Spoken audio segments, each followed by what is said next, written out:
मनुस्मृति भारतीय राजनीतिक और सामाजिक व्यवस्था का आधार मानी जाने वाली पुस्तक, जिस पुस्तक को आधार मानकर प्राचीन रघुवंशी राजाओं ने अपना शासन चलाया था, वो है मनुस्मृति। और इसी कड़ी में आज हम समझने वाले हैं कि मनुस्मृति में राजा मनु द्वारा राज्य संबंधी क्या विचार बताए गए हैं।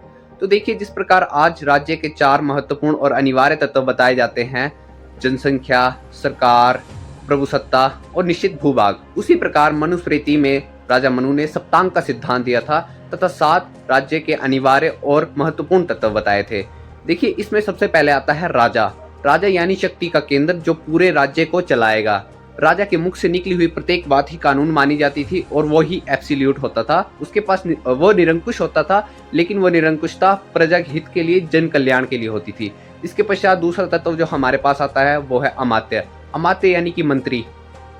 देखिए, मंत्रियों का कार्य राजा को एडमिनिस्ट्रेटिव वर्क्स में हेल्प करना और राजा को एडवाइस करना होता था, यही उनका मेन कार्य था। इसके पश्चात तीसरा जो तत्व आता है वो है पुर।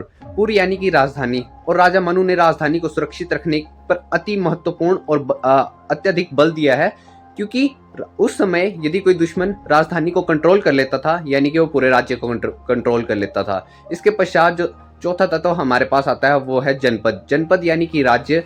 आज के समय में इसे हम निश्चित भूभाग और जनसंख्या से कंपेयर कर सकते हैं, जिस पर वो राजा राज्य करेगा। इसके पश्चात पांचवा तत्व जो हमारे पास आता है वो कोष। कोष को राज्य का आधार बताया है राजा मनु ने, क्योंकि धन की आवश्यकता अति आवश्यक होती है अपने लोगों के जन कल्याण के लिए और उनकी सुरक्षा के लिए। इसके पश्चात छठा जो तत्व हमारे पास आता है वो है दंड। दंड यानी कि सेना, और सेना का मजबूत होना राजा मनु के अनुसार बहुत ज्यादा अनिवार्य है, ताकि वो दुश्मनों से अपनी रक्षा कर सके और अपनी प्रजा की रक्षा कर सके। इसके पश्चात जो सातवां तत्व बताते हैं वो है मित्र।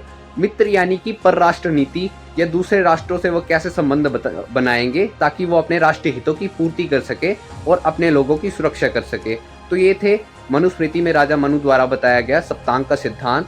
इसी प्रकार इसी कड़ी में आगे हम राजा को लेकर राजा मनु के क्या विचार थे, ये हम समझने वाले हैं। तो जुड़े रहिए हमारे साथ। जय हिंद, जय भारत, वंदे मातरम।